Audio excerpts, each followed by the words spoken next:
Hello, everyone. This is the second episode of the In and Out podcast. You have me, I'm Charlie Wilson, and we have our co-host, my friend Ethan Murphy. How you doing, Ethan? Good. How you doing there, Diesel? Hey, I'm doing pretty good, man. Can't complain. Living our best life. Yes, sir. Yes, sir. We're also living our hat life. Apparently, we both got on hats today. Hey, I had to match you. I saw you, and I was like, you know what? I gotta step up to the plate. I can't be slacking. I appreciate that. And the thing is, you actually on our other show, you wear hats pretty consistently. It's just a very different hat. But this one works. Yeah, it's summertime. We haven't had haircuts, so I'm not doing that to people watching the show. The pandemic cut, where it's just like whatever nature slapping your head. Pretty much. You can tell it in my beard. My beard's kind of we wildebeesting it out here today, but it's fine. It's what it is. That's good. That's good beasting. Good beasting. Yeah. So far, so good. All right, Ethan. Let's not waste too much time. Let's get into this first topic on the docket, man. Obviously, we have The Bad Batch, which is premiered, I think, a couple weeks ago now. We're pretty deep into it. Not pretty deep. I think we're like, 7, 8 episodes into the season, I believe. Yeah. I remember the number is, Yeah, something similar to that. How do you feel about the show? So I like it. I mean, that pilot episode was great. It was almost like an hour, right? An hour long. I thought that was great. It was one of those beautiful things where, Filoni and folks, they managed to have it where it kind of was set like a side story, companion story to what happened at the end of Star Wars proper, as far as Star Wars in the main canon, episode 3, essentially, right at the time, spoiler alert, when Order 66 went down. And it was telling that same story from the perspective of if you were a clone trooper on another side of the galaxy, away from where Anakin and all that were, what would that have been like for you, essentially? And these are clone troopers who didn't fall victim to Order 66, but how it still affected them drastically. And then seeing kind of the fallout of like being a soldier after that too, being a soldier in a world where there's no longer a quote unquote war. There's still all kinds of struggles, but you don't have an official regime you're directly following orders from. So I thought that was a well executed concept. Obviously, some episodes are better than others, but the overall premise is solid. What do you think?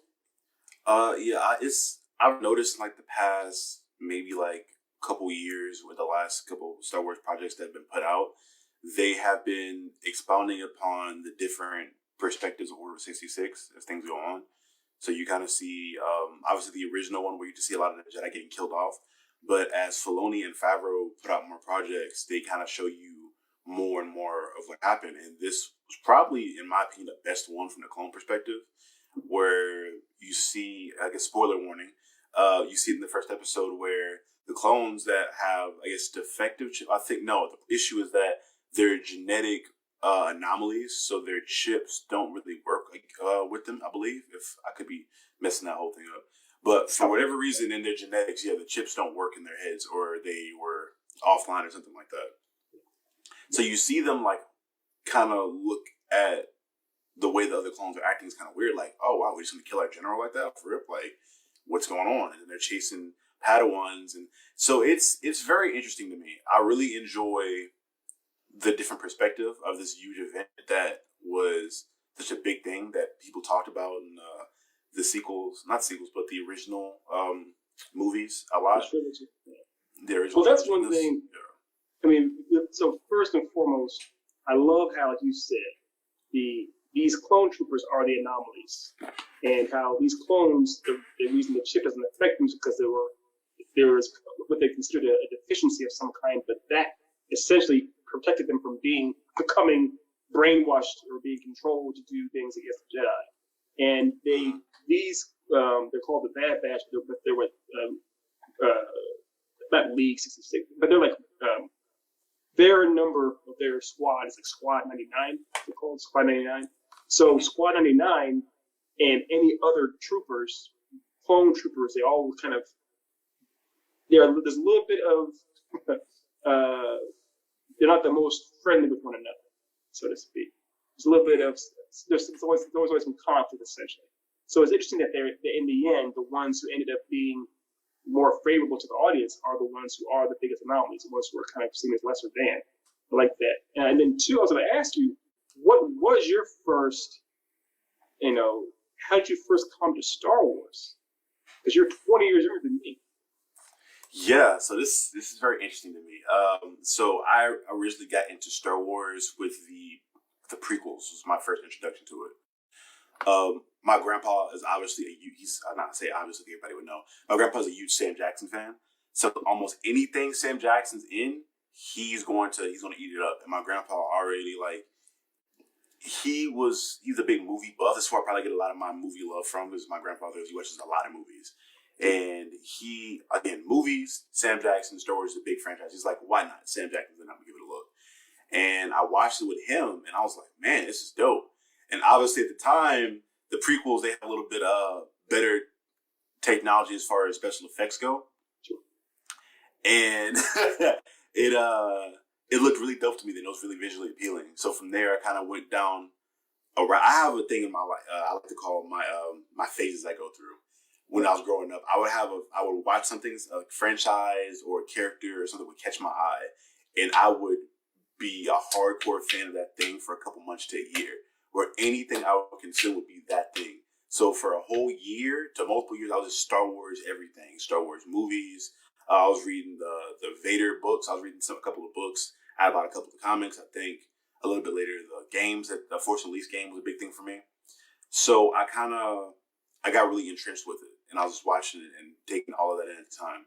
Yeah. And then the Clone Wars kicked off, I think, when I was, oh my God, what year was that? Was that like 2007, 8-ish, maybe? Yeah, I'm trying to think. Did that come out? Yeah. Maybe. I'll look it up. Yeah. But yeah, I will say this to this day, that it's probably the best Star Wars content ever produced, in my opinion, from the way they developed the characters over time. The action's decent because it's animated, so you can kind of be more crazy with the action. And the story and the writing is amazing. It's immaculate. So that's my whole thing with Star Wars. It was the prequels that really got me into it. So I was kind of torn when I found out later on that the prequels were trash when I got older and we watched them again. And I saw how bad the script was, because I'm 8 or whatever watching. I'm not really paying attention to the script. I'm more paying attention to action and how things are kind of going, explosions and cool pretty pictures. Yeah. Exactly. But when I got older, I was like, man, this is not how people talk. Like Anakin, at that point in time, I've had a couple girls I've talked to, but I've never talked to a girl, had a girlfriend. We don't talk like this. You can't. Why? I don't. You can't talk to these. You can't talk to any person like that and have them just continue to stay around you and think that they're safe. And that's gonna happen. And now I get it. Hayden Christensen, a.k.a. Anakin, is a good-looking dude. Fair enough. And he might be able to get away with it a little longer than most, but still, you got to be human. You got to sound human at least on some level. I didn't even think his portrayal was that bad. I just think it was a script. I read an article a while ago that talked about Harrison Ford. He was talking about, like, in the original trilogy, how Harrison Ford tried to make Lucas read his own script to be like, this is terrible. So if the original trilogy had scripts that bad and nobody ever pointed them out as being that bad at the time, I'm not really putting that all on Hayden Christensen. Well, so what it was, the original script was Harrison Ford said, quote, "You can write this stuff, but you can't read it." And so that's why a lot of them they're kind of ad-libbing their lines or kind of making it work in their own voice. That's what they did. Harrison Ford and Mark Hamill and Carrie Fisher. Carrie Fisher and Harrison Ford. That's what those two are. They definitely would take the lines and put them in their own voice. That's the idea. And it's interesting, like you said, when you first started watching Star Wars, you saw it after the original trilogy was epically, monumentally, huge. The prequels, however,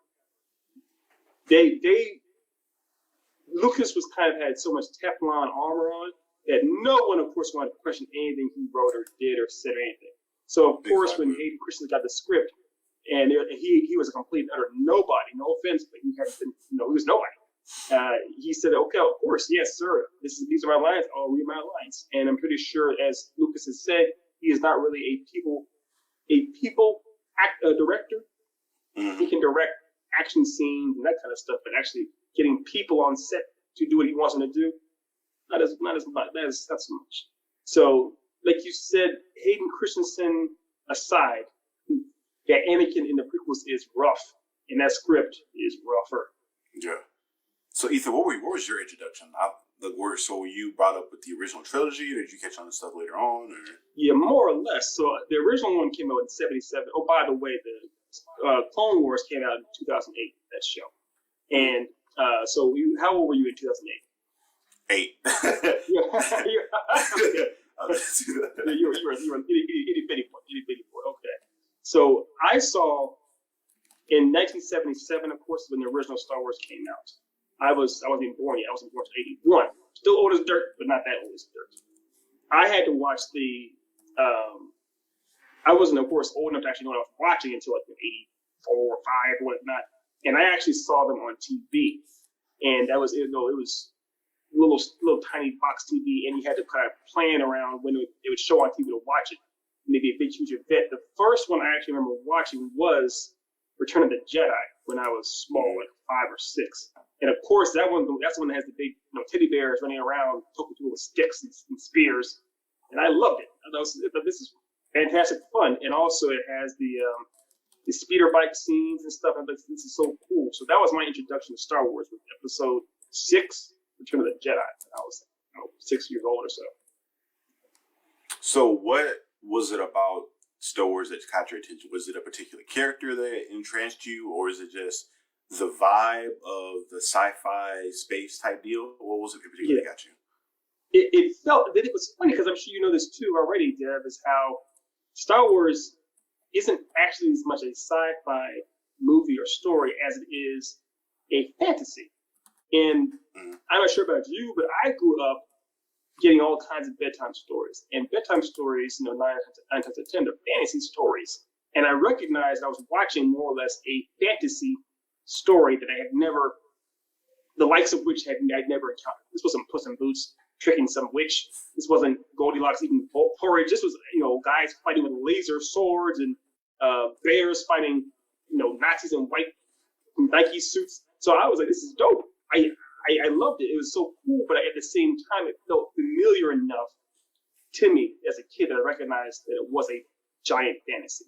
I felt like I was in one of those storybooks that I, had been read to so many times before. I was in a very similar sense, but I will say the Jedi thing is what really drew me in. And because I started off with the Phantom Menace. Yep. Darth Maul. There's something about, I don't know if it's just me or human nature in general, something about a good intimidation of a villain is a big thing for me. Yep. It's cool to have villains that are intellectually intimidating or that are very like Lex Luthor in a sense. Like he's intimidating but not really like physically imposing. Exactly. There's something about a physically intimidating, like scary looking villain that really makes me want to watch something. Absolutely. So Darth Maul, I was like, he looks terrifying, but he's badass. So something made me want to watch him. Granted, he didn't have a lot of development or lines per se in that movie. Yeah, any really, yeah. Which he got his redemption later on in the Clone Wars, which he was an amazing character in the Clone Wars. Like they gave him so much character depth. But he was really the big drawing point for me when I first saw him. I was like, oh my gosh. Or not even him originally. It was just a dark figure in a hood with a red laser sword that was like trying to kill people. Yes. Call me a sadist, I guess, or I don't know what it is. But it's just that intimidation factor really made me interested and like entranced with the character and in the universe. I'm like, let me see some more of this. Let me see where this goes. Yes. No, I love it. That's what what me and my team, the operating team, we call the O quotient, as far as the omniscient, the kind of the ominous factor. How ominous and omniscient and powerful does this character seem? Because the more powerful a character seems on screen, the more you're going to wonder, how could anyone take on this dude? How can anyone beat this guy? And of course, in the original OG Darth Maul was Darth Vader. And he comes on the screen pretty much almost first in episode 4. when it's showing all the stormtroopers raiding the ship of all the rebels and everything shot up and whatnot, and all the smoke comes out, and this huge dark figure imposing 7'5", 7'6", with his cape draped, with music booming, slowly, proudly walking. And he starts grabbing up folks and choking them with his hand and tossing them around like the rag dolls. Everyone, I'm sure, in every theater in 1977 was like, "Oh my God, this guy is amazing!" And I'm pretty sure everyone was like, "How could this lose to anybody?" And you make it pretty clear that the challenger against that champion of Vader is going to be some little farm boy in blonde hair lying in the dirt. It's like impossible. So if you can get that into the viewers' bones early on, the big question of how can this guy in a dark cape get beaten? You got him. And I'm sure, like you said right there, you're probably wondering, how can anybody take down Darth Maul? You even see Darth Maul take down who should have taken him down himself, Qui-Gon Jinn. So that's the fun of having amazing characters. To me, in my opinion, I guess what I'm looking at, obviously I'm not a writer yet. That's hopefully something later on in the line. Sure. I feel like the hero is only ever as good as a villain. So that's one reason I feel as though, Karen, you look, again, this isn't loose canon, so I won't get too philosophical into the makeup of writing. It's still your show. It's still your damn show. You have characters like Cap or Superman, which in my opinion aren't the most entertaining. I guess people love them now because of the MCU movies.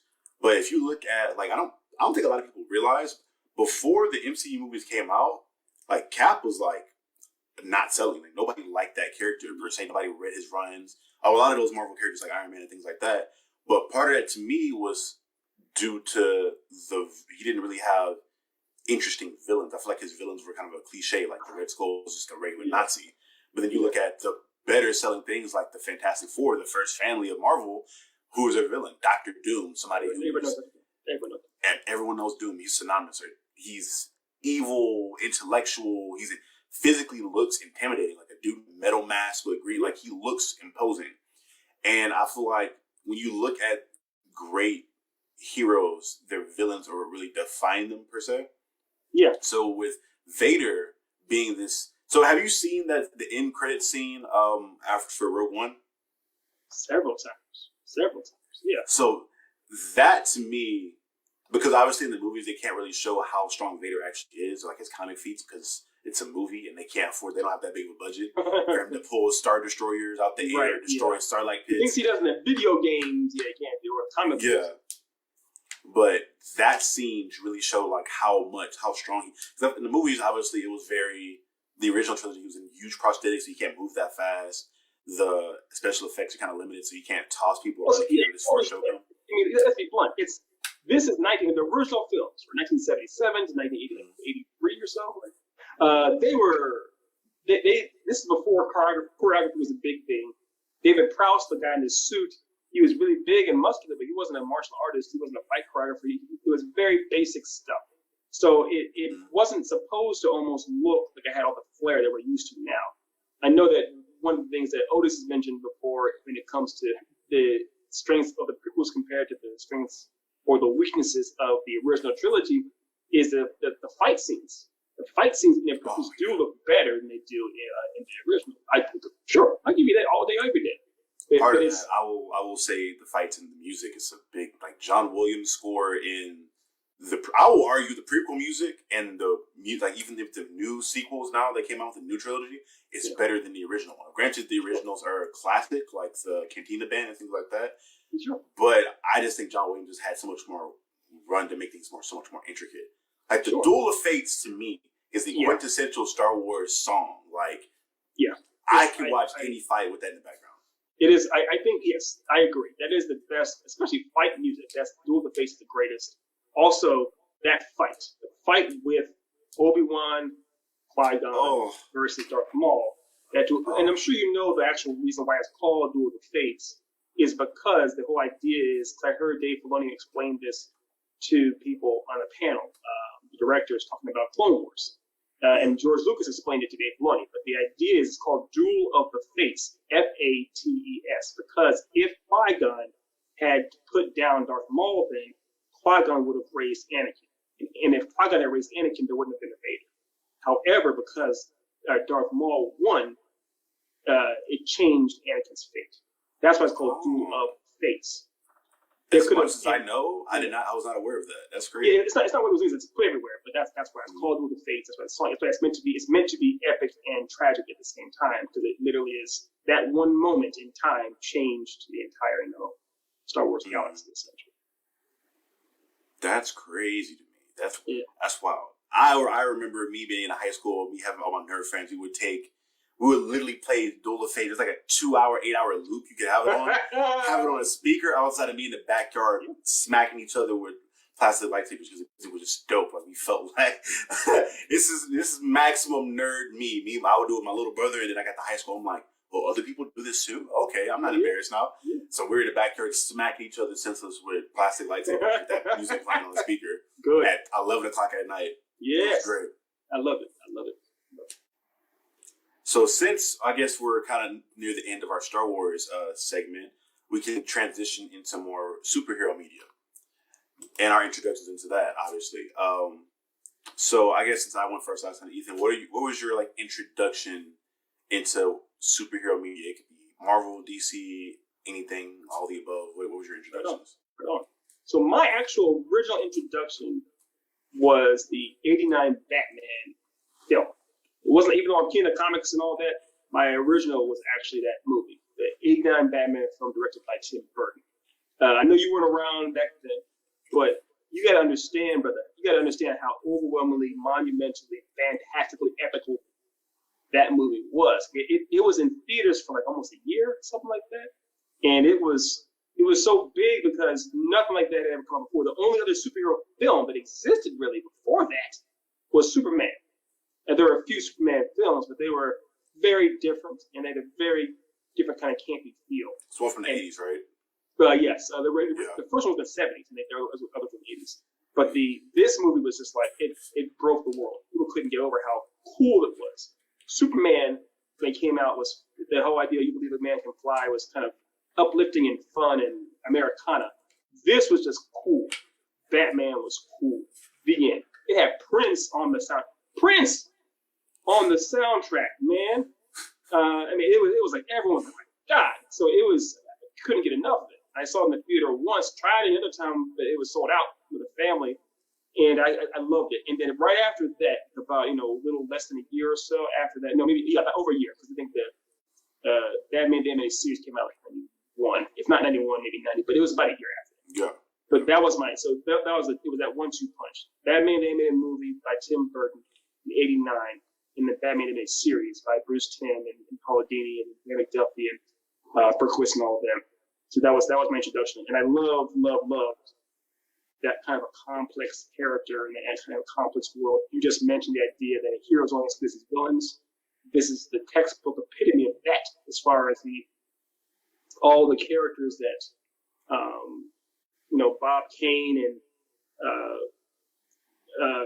the other I'm going to blank on his name now, but the two gentlemen that created Batman. They did such a great job of actually giving him amazing rogues gallery. It makes him stand out, head and shoulders above everybody else.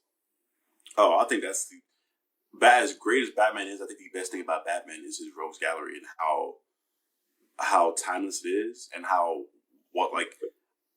feel like looking at the Joker alone, which is probably his best villain. I feel like the Joker's damn near more popular than Batman in a sense, or at least more known. I feel like.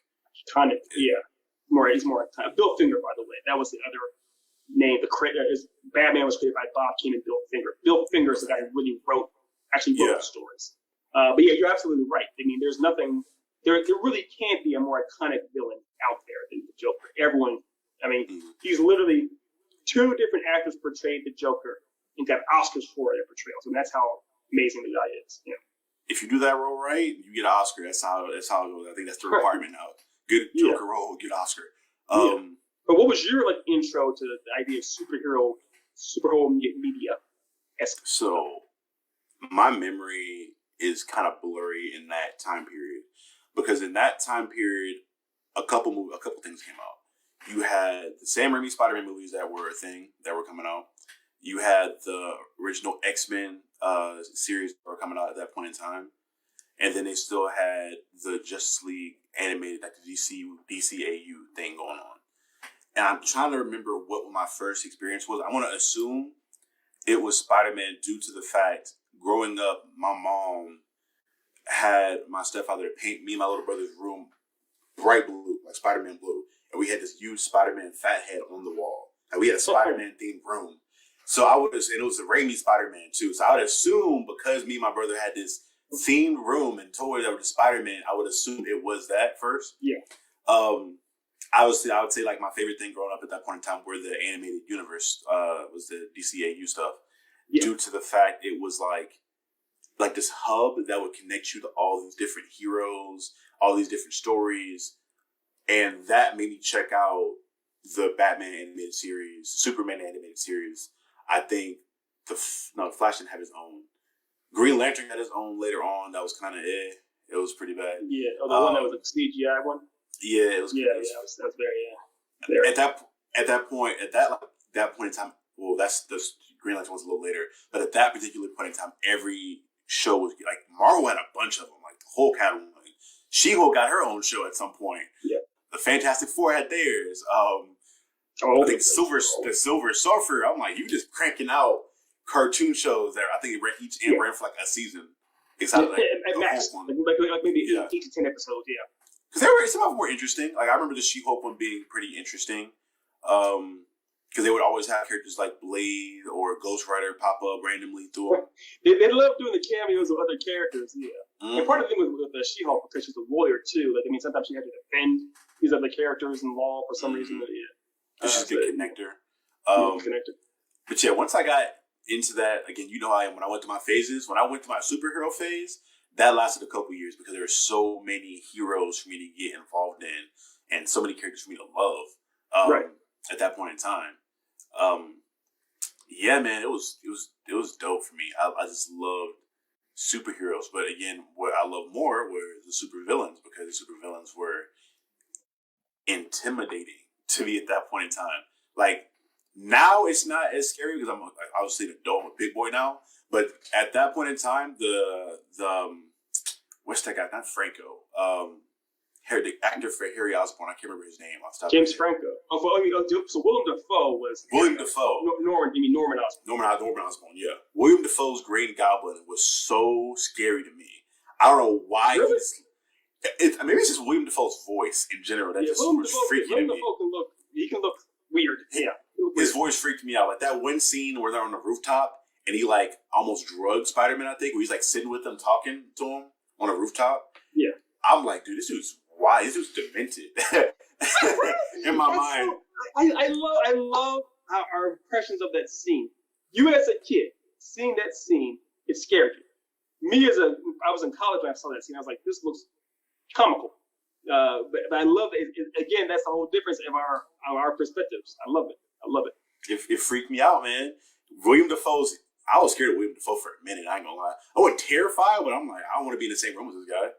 Because I think like 90% of his voice. Yeah. I don't want to be in this William Dafoe. He just sounds untrustworthy. Yes. Like I can't trust him.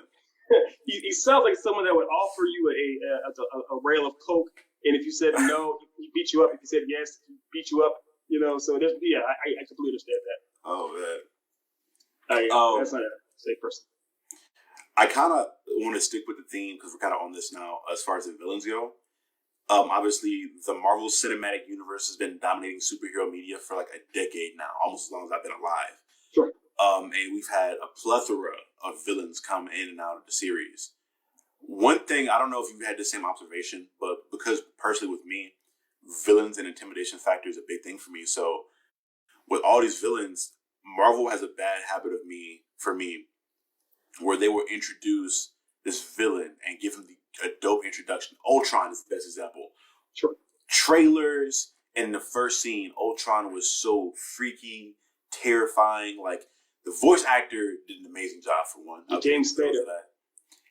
And the scenes they wrote in him was so like eerie and creepy, and the music, like the No Strings on Me trailer to this day like gives me chills.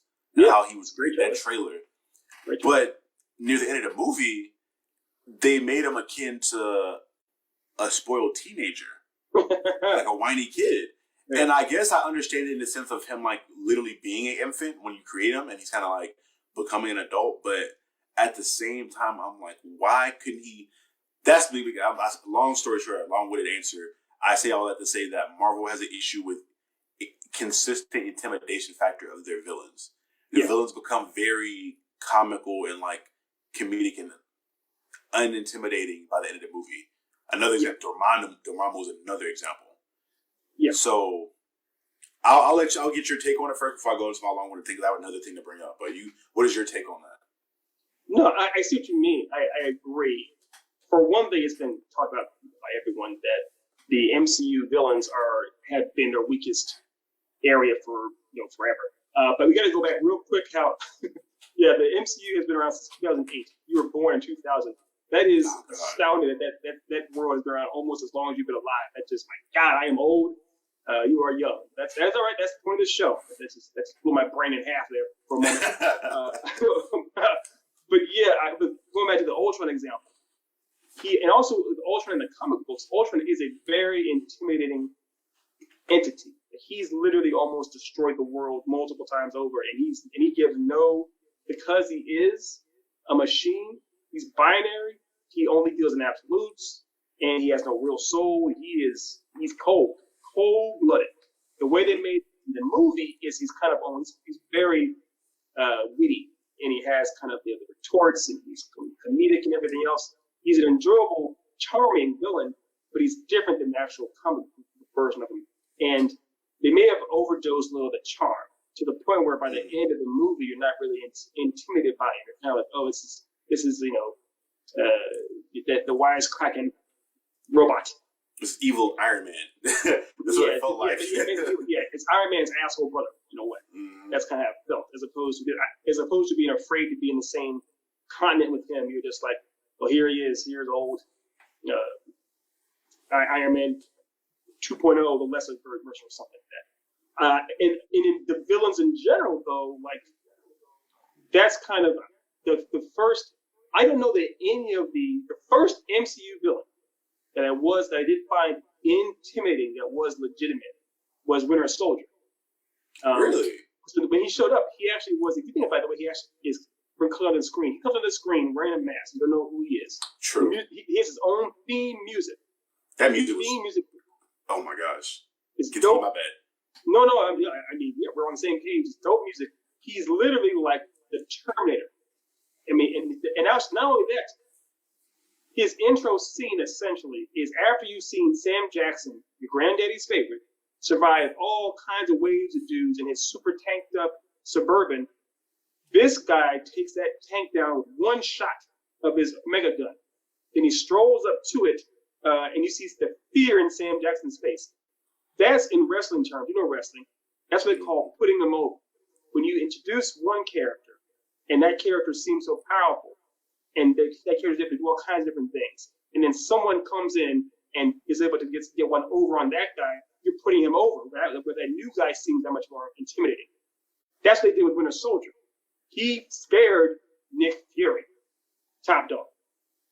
So that was that character was the first one that made me go, oh, okay, I'm actually a little afraid. Loki sure as hell didn't do it. Loki's just, he was a whining, little bitch talking about, I'm burdened with glorious purpose. Love me. Go sit down, kid. But yeah. Yeah, man. Fun fact with the Winter Soldier music, I don't know. I think I probably told you this when we had the Falcon Winter Soldier thing going on. But the way they recorded his music is literally like the composer screamed into a drum and recorded it and distorted that sound. So I was like, no wonder this is like, the music is freaky. It's very freaky. And again, that's part of, like you said, the intimidation factor. My introduction to Ultron, this is what really, the thing that hurts me with the characters losing their intimidation is that I've seen alternate versions of these characters that stayed, for whatever reason, the animated universe in Marvel did better villains than the MCU did. Like their villains stayed intimidating. And my first introduction to Ultron was the Marvel's it was a Young Avengers, I believe. It was a Young Avengers animated series where that's Ultron takes over the world. And that when I see that, Ultron in that is this unstoppable force where you're just hopeless against him. And he has immeasurable numbers of robots and has giant. It's crazy. They like, have a hive mind. They're all connected to each other. Yeah. You see Tony Stark just being terrified of them in general. So when I see that version of Ultron in the MCU, I'm kind of just like, it's okay because he's fun to watch, but he's not. And I feel like an elitist when I say that because I'm like, he's not what I grew up. He's not what I watched. He's not. Yeah. But it could. I see the potential there.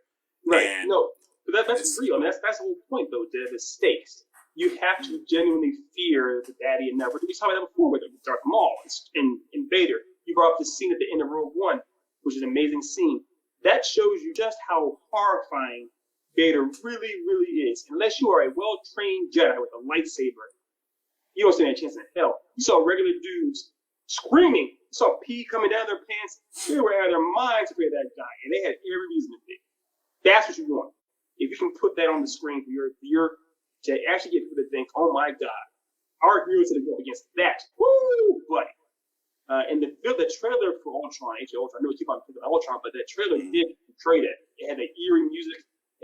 People that the fans that know the character were like, oh my gosh, it's the Ultron. I mean, there was a whole comic book series about Age of Ultron where he pretty much did destroy the world, and so people were all kinds of hyped for that. Yeah, entirely. I guess for my last example as far as this goes, I'll kind of move from Ultron because I think we poured Ultron out for Mamu. So, are you familiar with the Doctor Strange animated movie that came out there like the mid-2000s? Oh, yeah, 2011 or something. Yeah. They have the Iron Man one. This will kind of age me a little bit, kind of show you where I was. So I grew up when I was around the age when Blockbuster was still a thing. And I remember my mom would always take me and my brother to Blockbusters. So she's like, all right, you get two things each. Me and my brother would get a movie and a PlayStation game to take home. And we would two things. We would always get the Doctor Strange animated movie and the first season of Static Shock. But this Doctor Strange animated movie was so freaky and was so well done to me. I went back and watched it like a couple months ago just to make sure it wasn't just my childhood nostalgia. No, it's still great to this day. It's amazing to me. And the biggest thing about that is Dormammu. Like, they kill people in that movie. There's death in that movie. And Dormammu was just seen, he was kind of portrayed in a similar fashion as they do in MCU, where just like this big face. But in the animated one, it was just like this big fire demon face where he's just he's just hell incarnate. Right. But in that one, he was kind of, I guess it was still kind of intimidating, but he felt a little too colorful for me. In my opinion, like my personal opinion, I don't think the villain should be this colorful. But that's just me.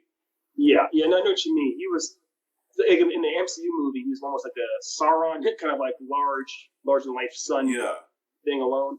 Where the Dormammu oftentimes is actually, he has a anthropomorphic body form, and his head is on fire. Exactly. Yeah, he looks more like an actual person, a person from hell, as opposed to just the idea or concept of a person. Right? Yeah.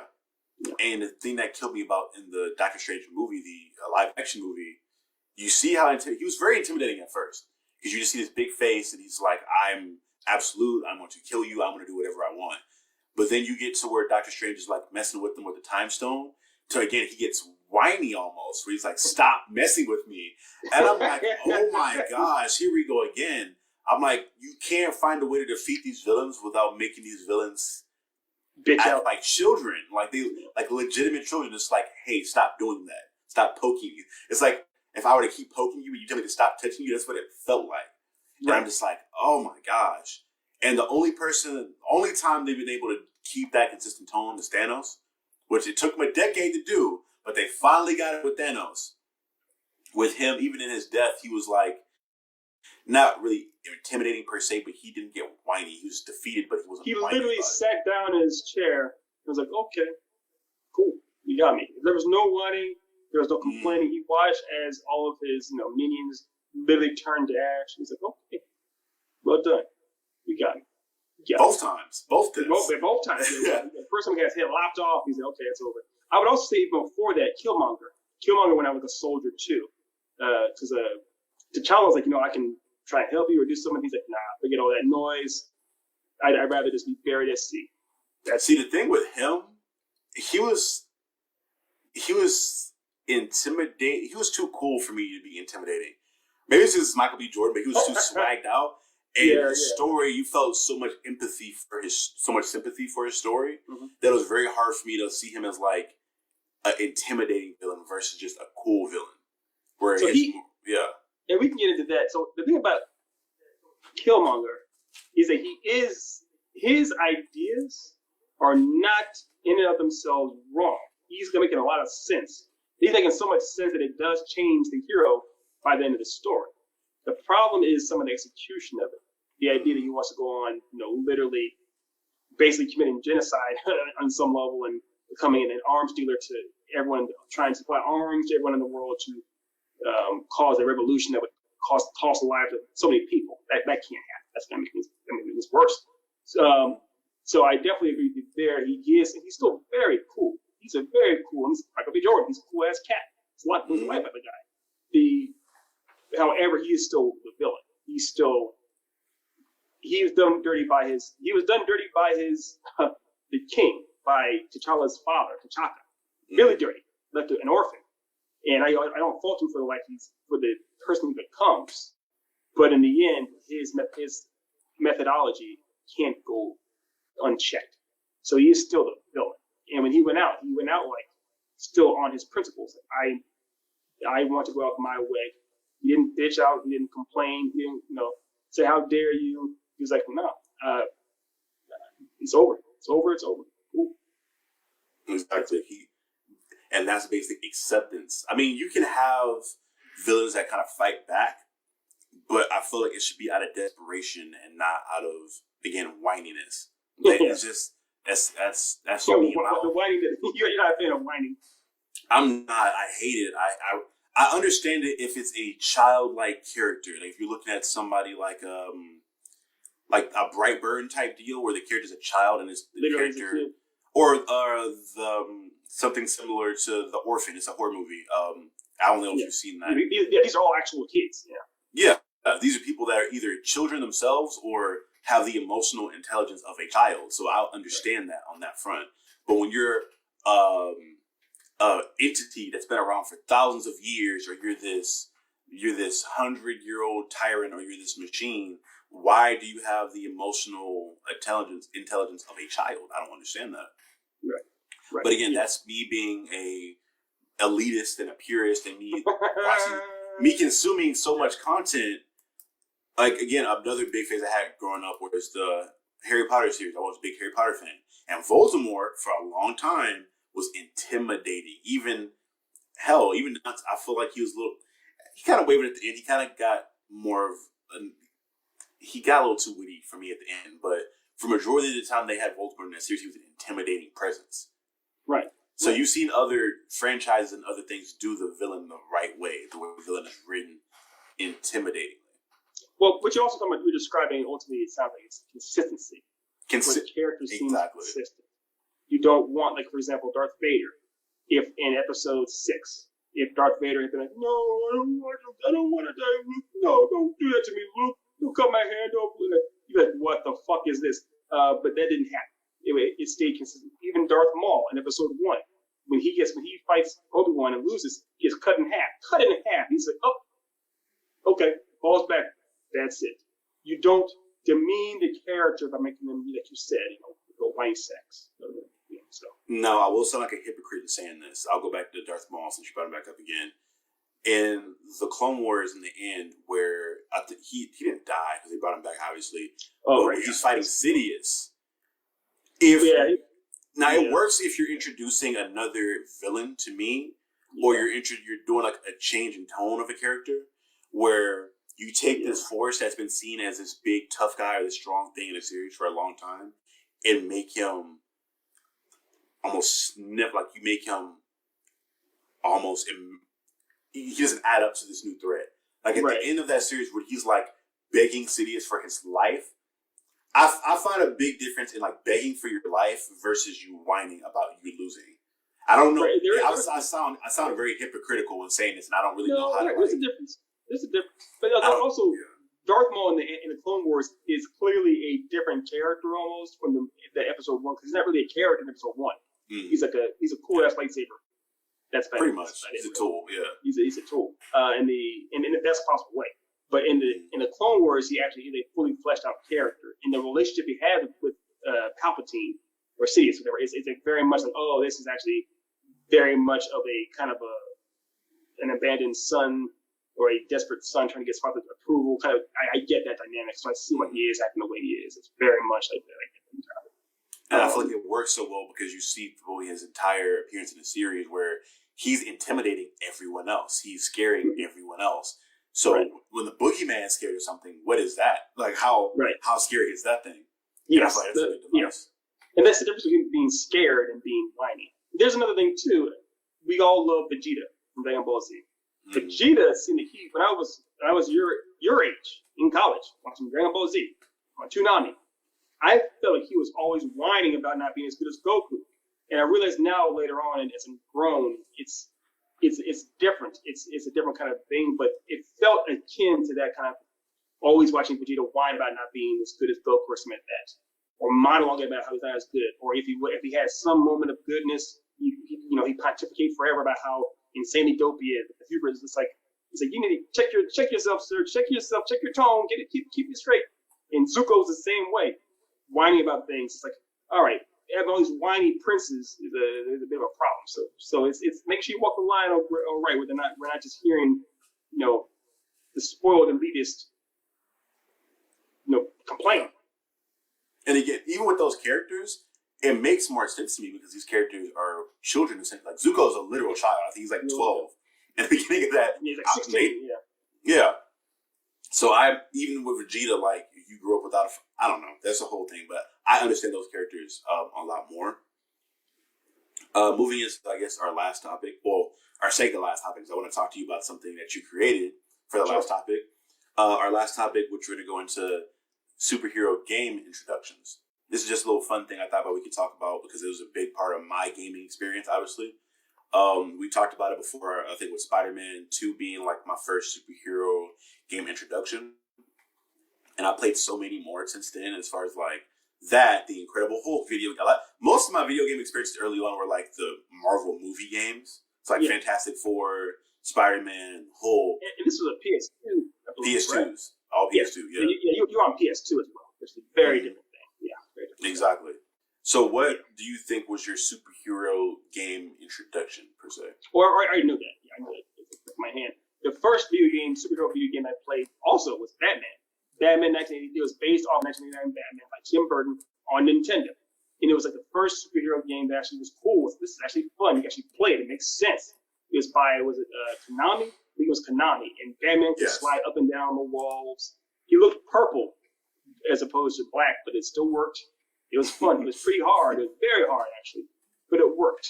And just like superhero movies, took a long time to find their footing. It was very, very sporadically. You have a good one. Superhero video games back on Nintendo and Super Nintendo and PlayStation 1. It was a very long time before we actually had any good, consistently good ones that came around. You mentioned Spider-Man 2, which is a great game. Even that Hulk, with the Destruction Hulk, whatever it was, that was a fun game too. But there's a lot of shitty years of video games that just superheroes for a long time. When I was a kid. And I always thought it was weird with that and how they were so bad because for me, I feel like all you have to do as a video game creator is to try to capture the essence of that hero, make the customer feel like they are that hero, which I don't really think you really truly get perfectly. I mean, Spider-Man was obviously a good starting point for it, but I don't think you get a perfect experience like that until you get to the Arkham series. Where you feel like Batman, you're a detective, you're the Dark Knight, you're intimidating people, you're beating people up, using all the gadgets. You feel like Batman in that first Arkham game, especially in that environment.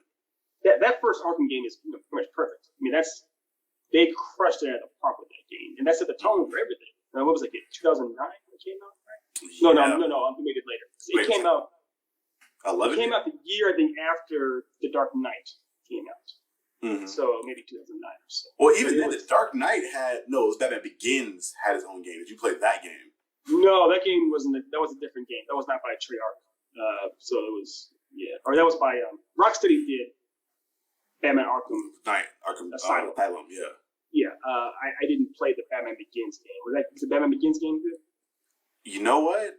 Again, this could be nostalgia talking. I haven't played it since I was a child, but I remember that game being fun. Okay. Very fun. And this is when I didn't have a memory card, so I had to start the game over all the time. Every time you turned it off. And I never understood certain levels. I couldn't get past certain levels, so I just replayed it over and over. But the thing about that game was it was dark, it was gritty, and I felt it was almost a perfect movie game to me. Yeah. Which isn't a high standard or high bar set, but I felt like the Batman from that movie, and I felt intimidating. I felt it was fun. I really had a lot of fun with that game. I have really fun memories of that game. You felt like the character over and over again. That's what it's supposed to be. Yeah, absolutely. Mm-hmm. And that did set the tone. I mean, obviously it was a different studio that did Batman Arkham series, but that Arkham series set the tone for superhero games in general. Obviously, Spider-Man on PS4 is an amazing game, perfect, in every way. And that kind of, and then Miles Morales afterward in that same, very much in the same camp as Spider-Man PS4, because it's about the same studio and everything. But that's kind of the idea, is really doubling down and making you, like you said, making you feel like this superhero, but also what makes that superhero what they are. For Spider-Man, it is web swinging, getting that web swinging down, swinging through the cities, also having more sandbox where it's open, sprawling area that you're able to explore, doing this kind of things, or what makes it really fun. So yeah. Exactly. It's you feel like you're that character. Because I don't want to spend another 2 hours on this topic, and I really want to get to the last segment we have. In case everyone doesn't know, Ethan Murphy here is a proud owner of Echelon Comics. He's I think the primary writer for a lot of the stories there. All I recently, just to support my man here, and I wanted to get back into comic collecting and comic reading in general. Picked up the first issue of his Divine Influence comic. I think I have it right here with me. I have this. It's right here. Ethan, I will say this is an enjoyable read. I didn't know what to expect going in. I was scared, and I'm not gonna lie to you, I was scared. I'm like, man, I hope this isn't bad. I hope this isn't one of those situations where your friend shows you something and it's bad, but you have to tell your friend it's good just so he doesn't get unmotivated or you don't sound like an asshole. But I genuinely had fun reading this. It was very good. I'm so glad. So glad to hear that, brother. So glad. I'll throw out a spoiler alert. It'll be light spoilers. Kind of going back to what we were talking about earlier with the villain and the introduction, the intimidation factor. This book starts off introducing Azrael, obviously, and he is basically taking the soul of Max Fortune, I believe is the character's name. It's very on the nose name. Yeah. Oh, yeah. Oh, man. You see, he kind of reminds me of a character from Supernatural. Like Ezra reminds me of that demon bounty hunter from Supernatural. If you know what I mean? I do know what you mean. Like the aesthetic. That's the voice I heard in my head when I saw him immediately. But he was intimidating to me because you get him taking souls, and they introduce that character, and they go into introducing. I'll skip over the protagonist introduction and go into Lucifer and that introduction there. There's a whole thing with like we talked about earlier with Darth Maul and Sidious, where if you establish this character as this one character as an intimidating evil character, and you show another character who this character is terrified by or intimidated by, it kind of makes you wonder the gap. And you don't know how to, because at first when they first show Lucifer, she's kind of obviously shown as this bro persona. I guess if that makes any sense, where she's kind of just cracking jokes. But then her switch, is it in my mind? The way I read comics as an animation, as an animated show in my mind. So I see the characters moving in my head, and I hear what I think the voice would sound like. Yep. And what I heard from my thought process on what she would sound like was dope. I'm like, I love this character, and how intimidating, imposing she found, how intimidating she was, and how they go about this. Everything. I'm glad. I'm really glad to hear that. So one of my questions for you would be, what was your thought process in developing the villains more specifically, and what was your thought process as far as introducing these villains? What goes through your mind when you want to introduce a villain or introduce these particular villains? Sure. As we discussed before, one of the best things about Darth Vader is his introduction. I was taught in film school, never just show a character first time they come on screen, introduce them. Make it so that when the audience, if it's a first impression, this is the audience's first impression with this character. Make it impactful. So the idea with Azrael was literally based off of a friend of mine who has a really, really deep voice. He's a Blerd with a really, really, really deep voice. And anytime he sits down and puts his fingers together and he has an idea, he has kind of a sinister grin and he talks to you about something. It almost sounds like you're making a deal with the devil when you talk to him. And I thought about it like, well, if my friend was in fact the devil and made a deal with me, why not make him a character like that, just like that? And that's what I wanted to do. But I wanted him to be very much a businessman first. And if business goes south, he can make things really, really, really, really bad. Mm. And when it came to Lucifer was meant to be Azula meets the Joker. Azula, as they established from Avatar: The Last Airbender, Azula is bizarrely socially inept because she's a princess and spends so much time being pampered, and everyone doesn't know how to really talk to her. So when she has to try and relate to people, her own peers, and it's like the beach, you see she doesn't know how to do it that well. And that's kind of how Lucifer is too. Lucifer in this series, because she's the greatest of the greatest and everyone kind of fawns over her in this world, anytime someone opposes her, there is no conversation about it. She just snaps. So it's meant to be like Azula meets the Joker, and that she loves to be the center of attention. She loves to tell raunchy jokes and bro out, like you said, which is a good way to sum it up. But if you step on her punchline, that's it. That's her button. She will not allow that to happen. So she will literally snap your jaw for just stealing her punchline. That's it. Or sometimes she'll tell a joke, and if you don't get it, she'll break your face. It's that kind of, she's that fragile and insecure about herself. Yeah. So I have this comparison in my head. Let me know if I'm thinking the right thing. I thought of her similar to Mazikeen from the Lucifer show. Oh yeah. I don't know if you've seen that. That's what I kind of pictured. Somebody that's not very socially intelligent or emotionally intelligent, but it's vulnerable in the sense of if she's ever vulnerable, feels vulnerable, and you take advantage of that, she will get very aggressive with you and damn near murderous with her intent. Yeah. Mm-hmm. It is akin to that too. Yeah, like Mazikeen's a cool character actually. Yeah, she actually kind of looks like her in a way. But yes, she's like that. There is, in a weird way, she wears a heart on her sleeves on some level, like Mazikeen does too, like Lucifer in that show Lucifer does too.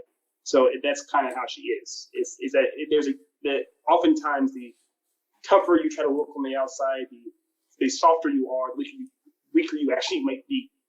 That's very much what this character is. It really doesn't take much to set her off at all, which is meant to be in direct contrast to the protagonist, the hero of the story, who oftentimes looks very chill. She tries to approach things as calmly as possible, and only when she's provoked over the top, where she has to do something, where she actually kind of, get involved, essentially. Mm-hmm. I'm very interested to see how she operates later on down the line, and because if she's the devil, I'm going to assume manipulation is a big part of her personality. Obviously, I'm excited to see where she goes and how she interacts. I guess going into the protagonist of the story now.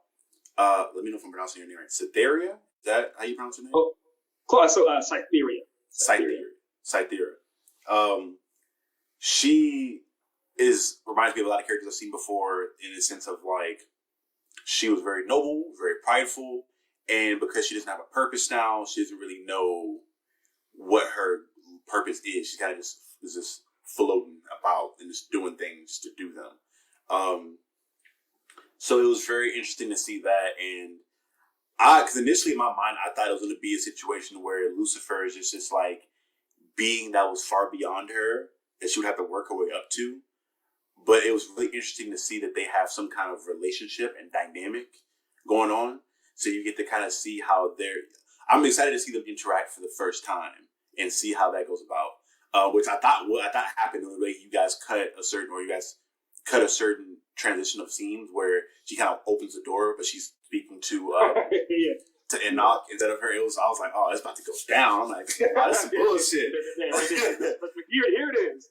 Mm-hmm. No, it does come. It does come in the first arc, but it's not there just yet. I'm interested. It's again this. I didn't know what to expect going in. This is the first time. It felt like when I'm going into watch a new anime, and I'm like, man, I hope this isn't trash. It looks good on the outside. Like, the cover for this book looks amazing. I'm like, oh, this looks sick. I don't know what to expect. James T. did that. It's great. Because initially in my mind, the way they phrased the book, in my mind, I'm making a plot in my head. I thought it would be a situation where when they talked about God falling, I thought the person falling was going to be the main character in the sense of like, that's who we would focus a lot of our time on, which I feel like we may get there at some point. But it was very refreshing to see it not traditional, but just not the take you would expect. Because that's my biggest thing. Is like, I tend to have a habit, I don't know if Otis says this too, where we like try to guess the whole plot of something in our head before we even watch it and try to see if it's that predictable. This was not. So I'm very impressed, man. Even with certain characters like Karma is her name, Madra. Yeah. I'm trying not to like butcher your character names. That's perfect, Madra. Yeah. Mm-hmm. I did want to. Well, I didn't want to butcher her name for one, but she was very hard for me to pin down because I'm like, is she more of a villain or is she more of like is the anti-hero or is she gonna power trip? Like I'm trying to like predict her storyline later on and how she'll interact with characters. I'm very invested and I can't wait to pick up the next issue whenever it comes out. Because it is a 6-issue series, right? I think I saw that. So, the first, there's more than this. So this is where it gets into, and this isn't really a spoiler, but it's like DBZ does meet Avatar: Last Airbender. Mm-hmm. There are multiple arcs. So the first arc is 6 stories, but it's the way that arc ends is pretty much that's a lot of ways the real beginning of the real journey, essentially. So gotcha. it's a lot of it's more. Yeah, it's kind of a prologue in a way. The easiest way to think of it is you've seen Avatar: Last Airbender in book 1 when Aang and Katara and Sokka are still in the Southern Water Tribe. The first arc of this book is like that part, and then once they leave the Southern Water Tribe, that's book arc 2 and on essentially. I'm excited, man. I thought you were gonna do the thing at the end where I don't know the name of that particular painting. But where it's like man meeting God, Michelangelo touching fingers. I thought that's what you were going for at the end there, where they're reaching out to each other. I'm like, this baby's just crying. Why is this baby crying right now? Yeah. And they're reaching out. Like it was great. Again, kudos to you. I promise I'm not just saying this because we have a relationship and you're my friend. I genuinely enjoyed. This is the first physical comic I've read in a very long time. Like the last thing I read was the Blackest Night series, the Green Lantern run. Green Lantern, yeah. Mm-hmm. And I enjoyed that damn near as much as I enjoyed this. This is amazing. I really enjoyed it. That was Jeff Johns too. I really appreciate it. Jeff Johns. Thank you very much for that. I definitely enjoyed it. So I hope that one day this gets animated at some point. I would love for it. That's what I prefer. I'm a hardcore anime fan. I would prefer it to be anime because you've seen the fights in it. The fights are meant to be DBZ. It's the idea that if you have angels and demons fighting on Earth, it's not going to look like slap fights. It's going to look like a punch will punch somebody through a building, period. There's no way around it. So the idea of it trying to scale it properly in a live action movie, odds are it goes south. It won't look right. Anime, you can just go ham in anime. So I prefer it to be anime, Okay, so I have my own thoughts. This is a random fireball question before we start to wrap it up because we're running kind of long. Who would you envision being the voice of Azrael if you could pick any actor to be the voice actor for him? Let's see. The easiest one would probably be. You've heard Idris Elba. Now, have you seen Jungle Book? Jungle Book. It was like the movie Jungle Book where Idris Elba played Shere Khan. Was that the live action one? It's kind of live action. It has a live person in it. But it has lots of CGI creatures. Yeah. I've seen that. So Idris Elba's voice as a lion or tiger. He was a tiger. I'm sorry. Idris Elba as that tiger, I could see playing Azrael. Yeah. Who would you see? Who would you you see playing. You know who I thought? Really, as soon as I saw him, I was like, Keith David. Woo! Keith David would be crazy dope. Yeah. Actually, that could be. Especially, I see him as a devil. Like when I saw him there, like talking and like going through it. I'm like, oh my god! If I can hear Keith David's voice being like a devil in this aspect. No, the character resembles him in a sense, so I'm like, this would be sick for him to be Keith David. I agree. Actually, Keith David. Yeah, I know that's actually. Yeah, I agree with yours more. Keith David, he'd be perfect. Yeah, I agree. Yeah, man. So that's great. I won't hold you too long. When can everybody expect the next issue of Divine Influence to come out? The problem, the problem is it's independent publishing. So the first 3 scripts are written, the books, but my team were spread out doing things and everything else. So hopefully we can get that next book illustrated and ready to go by the end of the year, so you can have it in your hands by Christmas for the first number 2. But I can't say the end of the end. There's a few things in the works. If they do pan out, we'll have a much more funding and a stronger team, more teammates to do these things. Mm-hmm. So it'll all come through together. What I can say also is we have an artist already in place who's a really, really talented dude who's getting ready to work with Otis and Stan on their project too. He's a great guy. I'll send you the link to his stuff. His name is Cameron, and Cameron is Cameron Gibson. Cameron is an amazing artist, and he has the right kind of flair, kind of style. It looks like anime meets hip hop. It's the perfect style for this book. So I think you'll be very pleased with how the characters look in his style. Yeah, I can't wait. I wanted to try to avoid to ask any spoiler questions of you because I'm genuinely invested in the book and the story now. And this is the most brutal part of being a fan of anything is the waiting for the next part. Yeah. So I'm like, hey, Ethan, what are you thinking about such and such? How are you going to move this character along? But this is the first time where I can enjoy some content and ask the creator themselves what their thought process was going through it. So I thought it'd be great. Not even just to promote you, not even just to hype you, but just to genuinely talk about a piece of content I thoroughly enjoyed. But yeah, man. This has been another episode of the Then and Now podcast. Thank everybody for tuning in, for watching. We should have this episode up, I think, by the end of the week. It'll be Friday at noon. And I'll try to have like a trailer clip out tomorrow-ish. But yeah, this has been it. You have any closing remarks, Ethan? Anything you want to plug or talk about? No, I always thoroughly enjoy doing the show. I always do enjoy talking to you. You are half my age. This is blowing me away still. And I always enjoy doing this show. It's always a lot of fun, Dev. Yes, sir. All right. Thank you, everybody, for tuning in. This has been another episode 2 of the Then and Now podcast.